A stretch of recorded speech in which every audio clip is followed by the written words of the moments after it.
കണ്ണൂർ അഴീക്കലിൽ നിന്ന് 44 nautical mile അകലെ കടലിൽ തീപിടിച്ച കപ്പലിലെ അപകടകരമായ വസ്തുക്കളുടെ പട്ടിക ഔദ്യോഗികമായി പുറത്തുവിട്ടു. 157 കണ്ടെയ്നറുകളിൽ അത്യന്തം അപകടകാരിയായ ഉൽപ്പന്നങ്ങളുണ്ടെന്നാണ് വിവരം. അതിനിടെ കപ്പലിലെ തീ നിയന്ത്രണ വിധേയമാക്കാനുള്ള ശ്രമം തുടരുകയാണ്. കപ്പൽ ഇടതുവശത്തേക്ക് ചെരിയുന്നതായുള്ള വിവരങ്ങളും പുറത്തുവരുന്നുണ്ട്.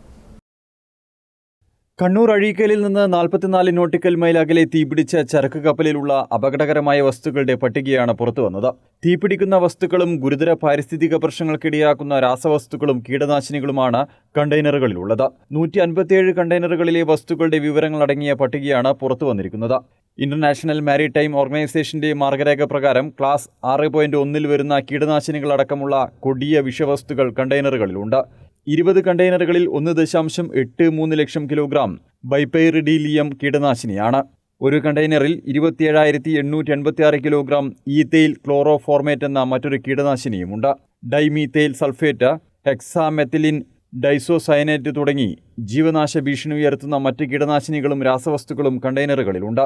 പരിസ്ഥിതിക്ക് ഭീഷണി ഉയർത്തുന്ന ബെൻസോഫെനോൺ, ട്രൈക്ലോറോ ബെൻസീൻ, 167 പെട്ടി ലിത്തിയം ബാറ്ററികൾ എന്നിവയുമുണ്ട്. 40 കണ്ടെയ്നറുകളിൽ തീപിടിക്കാവുന്ന ദ്രാവകങ്ങളുണ്ട്. 19 കണ്ടെയ്നറുകളിൽ തീപിടിക്കുന്ന ഖരവസ്തുക്കളുണ്ട്. വായുസമ്പർക്കമുണ്ടായാൽ തീപിടിക്കുന്ന 4,900 കിലോഗ്രാം രാസവസ്തുക്കൾ മറ്റൊരു കണ്ടെയ്നറിലുണ്ട്. അതിനിടെ വാൻഹൈ 503 എന്ന കപ്പൽ ഒരു ഭാഗത്തേക്ക് ചെരിഞ്ഞതോടെ കൂടുതൽ കണ്ടെയ്നറുകൾ കടലിലേക്ക് വീണു. കപ്പലിൽ നിന്ന് കട്ടിയേറിയ കറുത്ത പുക ഉയരുന്നുമുണ്ട്. അതേസമയം ഇന്നലെ രാവിലെ പടർന്ന തീയണയ്ക്കാൻ ഇതുവരെയും കഴിഞ്ഞിട്ടില്ല.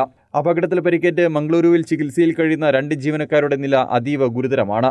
ഇവർക്ക് ശ്വാസനാളിക്കും ശ്വാസകോശത്തിനും ഉൾപ്പെടെ പൊള്ളലേറ്റതായി മംഗളൂരുവിലെ സ്വകാര്യ ആശുപത്രി അധികൃതർ അറിയിച്ചു. പൊള്ളലേറ്റ 6 പേരാണ് നിലവിൽ ചികിത്സയിലുള്ളത്. ഇതിൽ 3 പേർ ചൈനക്കാരും 2 മ്യാൻമാർ പൗരന്മാരും 1 ഇന്തോനേഷ്യ പൗരനുമാണ്.